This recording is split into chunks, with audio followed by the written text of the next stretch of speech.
Hello friends, welcome to Jubi's food lab. ഇന്ന് ഞാൻ വന്നിരിക്കുന്നത് വറുത്തരച്ച പേസ്റ്റിൻ്റെ റെസിപ്പി ആയിട്ടാണ്. എങ്ങനെ നമുക്ക് ഈ ഒരു പേസ്റ്റ് ഉണ്ടാക്കി 2 മാസം വരെ ഒരു കേട് വരാണ്ട് സൂക്ഷിക്കുക, അത് നമുക്ക് കാണാം. വറുത്തരച്ച പേസ്റ്റ് ഉണ്ടാക്കാൻ വേണ്ടി ഏറ്റവും മുമ്പ് ഞാനിവിടെ ഒരു ഇരുമ്പിൻ്റെ പാൻ എടുത്തിട്ടുണ്ട്. അപ്പം നമ്മളുടെ വറുത്തരച്ച പേസ്റ്റ് ഉണ്ടാക്കാൻ വേണ്ടി ഏറ്റവും മുമ്പ് ഞാനിവിടെ ഒരു നാളികേരം ചിരകി എടുത്തിട്ടുണ്ട്. ഒരു ഫുൾ നാളികേരമാണ് ഞാനിവിടെ എടുത്തിരിക്കുന്നത്. അത് നമുക്ക് ഏറ്റവും മുമ്പ് പാനിലേക്ക് ഇട്ട് കൊടുക്കാം. ഞാനിത് 2 മാസത്തേക്ക് വേണ്ടിയിട്ടാണ് ഈ ഒരു പേസ്റ്റ് ഉണ്ടാക്കുന്നത്. ആ കാരണത്തുകൊണ്ടാണ് ഒരു ഫുൾ നാളികേരം എടുത്തിരിക്കുന്നത്. ഇനിയിപ്പോൾ നമുക്ക് ഇതിലേക്ക് ബാക്കി ഇൻഗ്രീഡിയൻസ് ചേർക്കാം. ആദ്യം തന്നെ ഞാൻ ഇതിലേക്ക് ഒരു പകുതി സവാള ചെറുതാക്കി കട്ടാക്കി വെച്ചിരിക്കുന്നത് ഇട്ട് കൊടുത്തിട്ടുണ്ട്. നിങ്ങളുടെ കയ്യിൽ കൊച്ചുള്ളി ഉണ്ടെങ്കിൽ കൊച്ചുള്ളി ഇട്ട് കൊടുക്കാം, അതായിരിക്കും ഏറ്റവും ബെസ്റ്റ്. പിന്നെ ഞാൻ ഇതിലേക്ക് ഒരു 10-15 വെളുത്തുള്ളി ചെറുതാക്കി കട്ടാക്കി വെച്ചിരിക്കുന്നത് ഇട്ട് കൊടുത്തിട്ടുണ്ട്. ഇനിയിപ്പോൾ ഞാനിതിലേക്ക് ഒരു 3 തണ്ട് വേപ്പില അതും കൂടി ചേർത്ത് കൊടുക്കുന്നുണ്ട്. പിന്നെ നമുക്ക് ഇതിലേക്ക് വേണ്ടത് 1 ടീസ്പൂൺ കുരുമുളകിൻ്റെ പൊടി ചേർക്കരുത്, കുരുമുളക് തന്നെ വേണം ചേർക്കാൻ വേണ്ടി. പിന്നെ ഞാൻ ഇതിലേക്ക് ഇട്ട് കൊടുക്കാൻ പോണത് 1 ടേബിൾ സ്പൂൺ ഫെനൽ സീഡ്സ്, നമ്മളുടെ പെരിഞ്ജീരകം, ജീരകമല്ല പെരിഞ്ജീരകം. ഇനിയിപ്പോൾ ഞാൻ ഇതിലേക്ക് ഇട്ട് കൊടുക്കാൻ പോണത് 1 ടേബിൾ സ്പൂൺ ജീരകം, നമ്മളുടെ നല്ല ജീരകം ഉണ്ടാവില്ലേ, അതാണ് ഇട്ട് കൊടുത്തിരിക്കുന്നത്. പിന്നെ നമുക്ക് ഇതിലേക്ക് വേണ്ടത് 1 ടീസ്പൂൺ ഗ്രാമ്പൂ. പിന്നെ ഞാൻ ഇതിലേക്ക് ചേർത്ത് കൊടുക്കാൻ പോണത് കറുവപ്പട്ട, ഒരു 3-4 കറുവപ്പട്ട നമുക്ക് നടുവിൽ നിന്ന് പൊട്ടിച്ചിട്ട് ഇതിലേക്ക് ഇട്ട് കൊടുക്കാം. ഇനിയിപ്പോൾ നമുക്ക് ഇതിലേക്ക് വേണ്ടത് ഏലക്ക, 1 ടീസ്പൂൺ ഏലക്കയാണ് ചേർത്ത് കൊടുത്തിരിക്കുന്നത്. പിന്നെ ഞാൻ ഇതിലേക്ക് 1 ടേബിൾ സ്പൂൺ പോപ്പി സീഡ്സ്, അതാണ് ഇട്ട് കൊടുത്തിരിക്കുന്നത്. അതിൻ്റെ കൂടെ തന്നെ നമുക്ക് 1 ടീസ്പൂൺ ഷാഹി ജീര, നമ്മൾ പുലാവൊക്കെ ഉണ്ടാക്കാൻ വേണ്ടി ഈ ജീരകമാണ് ഉപയോഗിക്കുന്നത്, അതാണ് ഷാഹി ജീര, അത് 1 ടീസ്പൂൺ ഇട്ട് കൊടുത്തിട്ടുണ്ട്. അതിൻ്റെ കൂടെ തന്നെ ഒരു 4-5 സ്റ്റാർ അനൈസ്, നമ്മുടെ തക്കോലം, ഒരു 4-5 തക്കോലം ഇട്ട് കൊടുത്തിട്ടുണ്ട്. ഇനിയിപ്പോൾ ഞാൻ ഇതിലേക്ക് ജാതിക്കേൻ്റെ നമ്മളുടെ ഫ്ലവർ ഉണ്ടാവില്ലേ, മേളത്തെ ഫ്ലവർ, അതാണ് ഇട്ട് കൊടുത്തിരിക്കുന്നത്, ഒരു 4-5 ജാതിക്കേൻ്റെ ഫ്ലവർ. നിങ്ങൾക്ക് വേണമെങ്കിൽ ഈ ഫ്ലവറിൻ്റെ സ്ഥലത്ത് ജാതിക്ക ഇട്ട് കൊടുക്കാം. ജാതിക്ക ഇടുമ്പോൾ 1 ജാതിക്ക മാത്രം ഇട്ട് കൊടുത്താൽ മതി. ഇത് ഫ്ലവർ ആയ കാരണത്തുകൊണ്ടാണ് ഞാനൊരു 3-4 ഇട്ട് കൊടുത്തിരിക്കുന്നത്. ഇനിയിപ്പോൾ ഞാൻ ഇതിലേക്ക് ഇട്ട് കൊടുക്കുന്നത് കശ്മീരി ചില്ലിയാണ്. നമുക്ക് വേണമെങ്കിൽ വറ്റൽമുളക് ഇട്ട് കൊടുക്കാം, പക്ഷേ വറ്റൽമുളക് ഇട്ട് കഴിഞ്ഞാൽ കുറച്ച് എരിവ് കൂടും. ആ കാരണത്തുകൊണ്ടാണ് ഞാൻ കശ്മീരി ചില്ലി ഇട്ട് കൊടുത്തിരിക്കുന്നത്. പിന്നെ ഞാൻ ഇതിലേക്ക് ഒരു 2 ടേബിൾ സ്പൂൺ വെളിച്ചെണ്ണ, ഇതെല്ലാം ഇട്ട് നമുക്ക് നന്നായിട്ട് ഇത് മിക്സ് ചെയ്യാം. ഞാൻ ഇതുവരെ ഗ്യാസിൻ്റെ ഫ്ലെയിം ഓൺ ആക്കി കൊടുത്തിട്ടില്ല. ഒരു കാര്യം ഇതിൽ സൂക്ഷിക്കേണ്ടത്, നമ്മൾ എല്ലാ ഇൻഗ്രീഡിയൻസ് ചേർത്ത് കഴിഞ്ഞിട്ട് ഒന്ന് നന്നായി മിക്സ് ചെയ്ത് കഴിഞ്ഞിട്ട് വേണം നമ്മൾ ഗ്യാസ് ഓൺ ആക്കാൻ വേണ്ടി. പിന്നെ നമുക്ക് ഇത് മീഡിയം ഫ്ലെയിമിൽ വെച്ചിട്ട് തന്നെ വേണം ഇത് നന്നായിട്ട് റോസ്റ്റാക്കി എടുക്കാൻ വേണ്ടി. അല്ലെങ്കിൽ നമ്മൾ ഹൈ ഫ്ലെയിമിൽ വെച്ച് കഴിഞ്ഞാൽ പെട്ടെന്ന് നമ്മുടെ നാളികേരം കരിഞ്ഞു പോവും. ആ കാരണത്തുകൊണ്ട് ഒരു മീഡിയം ഫ്ലെയിമിൽ വെച്ചിട്ട് തന്നെ വേണം ഇത് നമുക്ക് റോസ്റ്റാക്കി എടുക്കാൻ വേണ്ടി. പിന്നെ ഇത് കണ്ടിന്യൂസ്ലി നമ്മളിങ്ങനെ ഇളക്കിക്കൊണ്ടിരിക്കണം. 2 മിനിറ്റ് പോലും നമ്മൾ ഇതിനെ ഇളക്കാണ്ടിരുന്ന് കഴിഞ്ഞാൽ ഇത് മൊത്തം അടി പിടിക്കും. ആ കാരണത്തുകൊണ്ട് നന്നായിട്ട് നമ്മൾ ഇത് ഇളക്കിക്കൊണ്ടിരിക്കണം.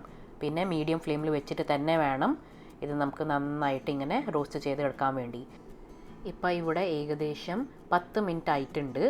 ആ കാരണത്തുകൊണ്ടാണ് നാളികേരത്തിൻ്റെ കളറൊക്കെ നമുക്ക് ലൈറ്റ് ബ്രൗൺ കളറായി വന്നിട്ടുണ്ട്. നമ്മൾ റെസ്റ്റോറൻറ്റിലൊക്കെ പോയി ഏത് വറുത്തരച്ച കറി ഓർഡർ ചെയ്ത് കഴിഞ്ഞാലും അതൊരു പ്രത്യേക ടേസ്റ്റാണ്. അതിൻ്റെ കാരണം അവർ അതിൽ ഇടണ മസാലകളാണ്. ആ എല്ലാ മസാലകളും ഞാൻ ഇതിൽ ചേർത്ത് കൊടുത്തിട്ടുണ്ട്. ഈ ഒരു പേസ്റ്റ് വെച്ച് നിങ്ങൾ ഏത് വറുത്തരച്ച കറി ഉണ്ടാക്കി കഴിഞ്ഞാലും സെയിം നമുക്ക് റെസ്റ്റോറൻറ്റിൻ്റെ ടേസ്റ്റ് കിട്ടും. അപ്പം നമ്മളുടെ നാളികേരം ഒരു 50% ഇവിടെ റോസ്റ്റായി വന്നിട്ടുണ്ട്. ആ സമയത്ത് വേണം നമ്മൾ ഇതിലേക്ക് പൊടികൾ ചേർത്ത് കൊടുക്കാൻ വേണ്ടി. അതിന് വേണ്ടി ഏറ്റവും മുമ്പ് ഞാൻ 1 ടീസ്പൂൺ മഞ്ഞൾപ്പൊടി ചേർത്ത് കൊടുത്തിട്ടുണ്ട്. പിന്നെ ഞാൻ ഇതിലേക്ക് 1 ടീസ്പൂൺ നല്ല സ്പൈസുള്ള നല്ല എരിവുള്ള മുളക് പൊടി ചേർത്ത് കൊടുത്തിട്ടുണ്ട്. നിങ്ങളുടെ കയ്യിലുള്ള മുളക് പൊടിക്ക് എരിവ് കുറവാണെങ്കിൽ 1.5 ടീസ്പൂൺ വരെ ചേർക്കാം. ഞാനിവിടെ ചേർത്ത് കൊടുത്തിരിക്കുന്ന മുളക് പൊടിക്ക് അത്യാവശ്യം നല്ല എരിവുണ്ട്. ആ കാരണത്തുകൊണ്ടാണ് 1 ടീസ്പൂൺ ചേർത്ത് കൊടുത്തിരിക്കുന്നത്. പിന്നെ ഞാൻ ഇതിലേക്ക് 1 ടീസ്പൂൺ കശ്മീരി ചില്ലി പൗഡറും കൂടി ചേർത്ത് കൊടുക്കുന്നുണ്ട്. കശ്മീരി ചില്ലി പൗഡർ നമുക്ക് ഒരു നല്ല കളർ കിട്ടാൻ വേണ്ടിയിട്ടാണ് ചേർത്ത് കൊടുത്തിരിക്കുന്നത്. പിന്നെ നമുക്ക് ഇതിലേക്ക് വേണ്ടത് 1 ടേബിൾ സ്പൂൺ മല്ലിപ്പൊടി. നമ്മൾ വറുത്തരച്ച പേസ്റ്റൊക്കെ ഉണ്ടാക്കുമ്പോൾ എപ്പോഴും മല്ലിപ്പൊടി കുറച്ച് അധികമാണ് നമ്മൾ ഇട്ട് കൊടുക്കുക. അപ്പം ഞാൻ 1 ടേബിൾ സ്പൂൺ മല്ലിപ്പൊടിയാണ് ഇതിലേക്ക് ചേർത്ത് കൊടുത്തിരിക്കുന്നത്. ഇനിയിപ്പോൾ നമുക്ക് ഗ്യാസിൻ്റെ ഫ്ലെയിം ലോ ആക്കിയിട്ട് വേണം ഇത് നന്നായിട്ട് നമുക്ക് മിക്സ് ചെയ്ത് കൊടുക്കാൻ വേണ്ടി. ഇതൊക്കെ നന്നായിട്ട് മൊരിഞ്ഞ് കിട്ടാൻ വേണ്ടി എപ്പോഴും ഇങ്ങനത്തെ വറുത്തരച്ച പേസ്റ്റിൻ്റെ കൂട്ട് റെഡിയാക്കുമ്പോൾ ഇരുമ്പ് ചട്ടിയിൽ വേണം അത് നമുക്ക് റെഡിയാക്കി എടുക്കാൻ വേണ്ടി. അപ്പോഴാണ് അത് നന്നായിട്ട് നമുക്ക് മൊരിഞ്ഞ് കിട്ടുക. അല്ലെങ്കിൽ നിങ്ങൾക്ക് വേണമെങ്കിൽ സ്റ്റീലിൻ്റെ വല്ല പാത്രം ഉണ്ടെങ്കിൽ അതിൽ റെഡിയാക്കി എടുക്കുക. നോൺ സ്റ്റിക്കിൽ നിങ്ങൾ ഇങ്ങനത്തെ കൂട്ടുണ്ടാക്കി കഴിഞ്ഞാൽ നമുക്ക് അത്ര നന്നായിട്ട് ഇത് മൊരിഞ്ഞ് കിട്ടൂല. അപ്പം നമ്മൾ പൊടികളൊക്കെ ചേർത്ത് കൊടുത്ത് ഏകദേശം 2 മിനിറ്റ് ആയിട്ടുണ്ട്. കണ്ടിന്യൂസ്ലി നമ്മൾ ഇളക്കിക്കൊണ്ടിരിക്കണം. ലോ ഫ്ലെയിമിൽ വെച്ചിട്ട് തന്നെ വേണം നമ്മൾ ഏത് കറിയിൽ പൊടികൾ ചേർത്ത് കഴിഞ്ഞാൽ ലോ ഫ്ലെയിമിൽ വെച്ചിട്ട് തന്നെ വേണം ആ പൊടികളുടെ പച്ചമണം പോണ വരെ നമ്മൾ വഴറ്റി കൊടുക്കാൻ വേണ്ടി. അപ്പോൾ ഇവിടെ ഞാൻ ഇട്ടിരിക്കുന്ന പൊടികളുടെ പച്ചമണമൊക്കെ പോയിട്ടുണ്ട്. ഇനിയിപ്പോൾ നമുക്ക് ഗ്യാസിൻ്റെ ഫ്ലെയിം ഓഫാക്കി ഇത് ഒന്ന് തണുക്കാൻ വയ്ക്കുക. ചൂടോടെ ഒരിക്കലും മിക്സിൻ്റെ ജാറിലിട്ടിട്ട് അത് പേസ്റ്റ് ആക്കരുത്. ഒരു 10-15 മിനിറ്റ് വേണം ഇത് നന്നായിട്ട് തണുക്കാൻ വേണ്ടി. അപ്പം നമ്മളുടെ കൂട്ടിവിടെ നന്നായിട്ട് തണുത്തിട്ടുണ്ട്. ഇനിയിപ്പോൾ ഞാനിവിടെ മിക്സിൻ്റെ ജാർ എടുത്തിട്ടുണ്ട്. നിങ്ങൾക്ക് വേണമെങ്കിൽ ചെറിയ ജാറിൽ ഇട്ടിട്ട് ഇത് പേസ്റ്റ് ആക്കി എടുക്കുക. ഞാനിവിടെ എടുത്തിരിക്കുന്നത് മിക്സീൻ്റെ ചട്നി ജാറാണ്. നമ്മൾ ഇതിലല്ലേ എല്ലാ ചട്നിയൊക്കെ ഉണ്ടാക്കുക. ആ ജാറാണ് ഞാനിവിടെ എടുത്തിരിക്കുന്നത്. അത്യാവശ്യം നല്ല ഒരു ഷാർപ്പ് ബ്ലേഡായ കാരണത്തുകൊണ്ടാണ് ഞാൻ ഈ ജാർ എടുത്തിരിക്കുന്നത്. ഇത് നമുക്ക് നന്നായിട്ട് പേസ്റ്റ് ആക്കിയിട്ടാണ് വേണ്ടത്. ആ കാരണത്തുകൊണ്ട് ബ്ലേഡ് നല്ല ഷാർപ്പുള്ള ജാറ് തന്നെ വേണം നമ്മൾ എടുക്കാൻ വേണ്ടി.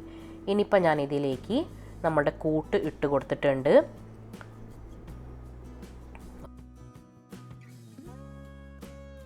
അതിൻ്റെ കൂടെ തന്നെ നമുക്ക് 1 കപ്പ് വെള്ളം ചേർത്ത് കൊടുക്കുക.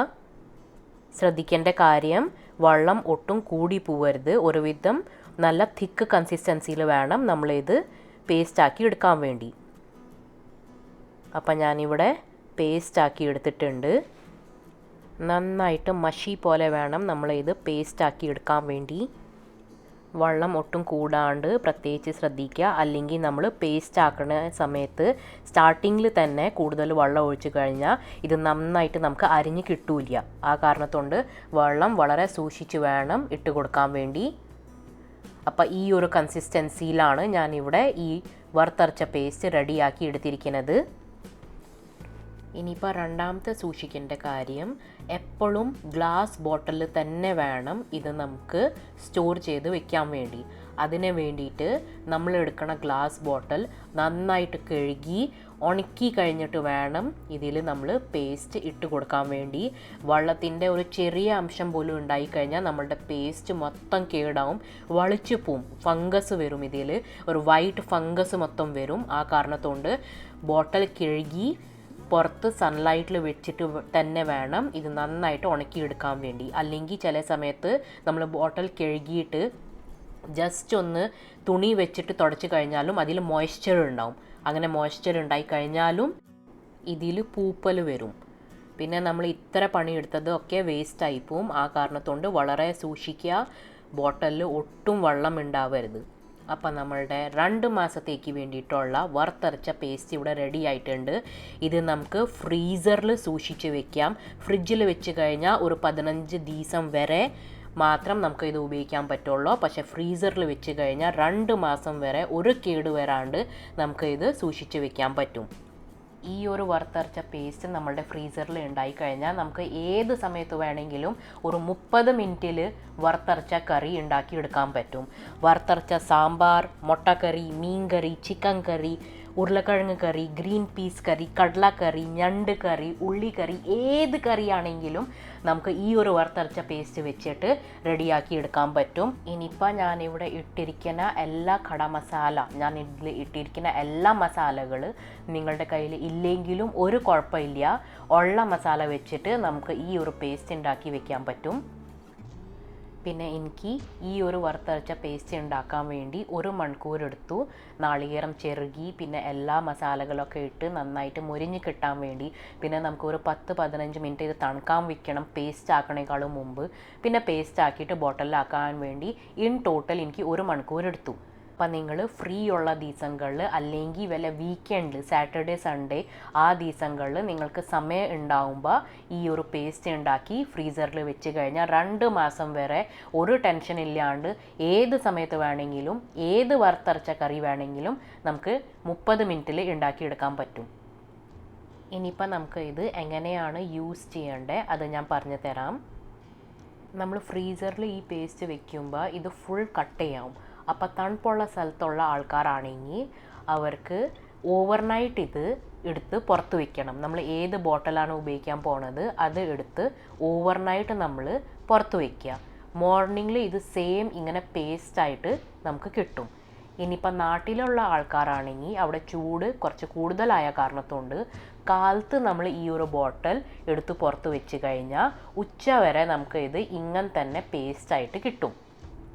ഇതിൻ്റെ തണുപ്പൊക്കെ പോയി നമുക്ക് ഇത് സെയിം ഇങ്ങനെ പേസ്റ്റായിട്ട് കിട്ടും. ഇനിയിപ്പോൾ നമുക്ക് ഇതിൽ നിന്ന് എത്ര പേസ്റ്റാണ് വേണ്ടത് കറി ഉണ്ടാക്കാൻ വേണ്ടി അത് എടുത്തു കഴിഞ്ഞിട്ട് ബാക്കിയുള്ള പേസ്റ്റ് നമുക്ക് ഫ്രീസറിൽ വെക്കാം.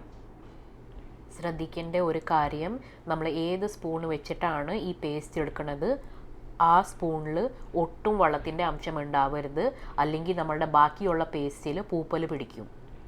അപ്പോൾ ഈ ഒരു വറുത്തരച്ച പേസ്റ്റിൻ്റെ റെസിപ്പി നിങ്ങൾക്ക് ഹെൽപ്ഫുൾ ആയിരിക്കും എന്ന് വിശ്വസിക്കുന്നു. നിങ്ങൾക്ക് വീഡിയോ ഇഷ്ടമായാൽ നിങ്ങളുടെ ഫാമിലിയിലും ഫ്രണ്ട്സിൻ്റെ കൂടെ ഷെയർ ചെയ്യാൻ മറക്കല്ലേ. കൂടെ തന്നെ എൻ്റെ ചാനൽ ഫസ്റ്റ് ടൈം കാണുന്ന ആൾക്കാരാണെങ്കിൽ എൻ്റെ ചാനൽ ഒന്ന് സബ്സ്ക്രൈബ് ചെയ്യണേ. അതിൻ്റെ തൊട്ടപ്പുറത്ത് കാണുന്ന ബെൽ ഐക്കണും ഒന്ന് പ്രസ് ചെയ്യണം. അപ്പം നിങ്ങൾക്ക് ഞാനിടുന്ന വീഡിയോസിൻ്റെ നോട്ടിഫിക്കേഷൻ അപ്പം തന്നെ കിട്ടും. വീഡിയോ ഇഷ്ടമായാൽ കൂടെ തന്നെ ഒന്ന് ലൈക്ക് ചെയ്യാനും മറക്കല്ലേ കേട്ടോ. അപ്പം നമുക്ക് അടുത്ത വീഡിയോയിൽ കാണുന്നവരെ ബൈ ബൈ.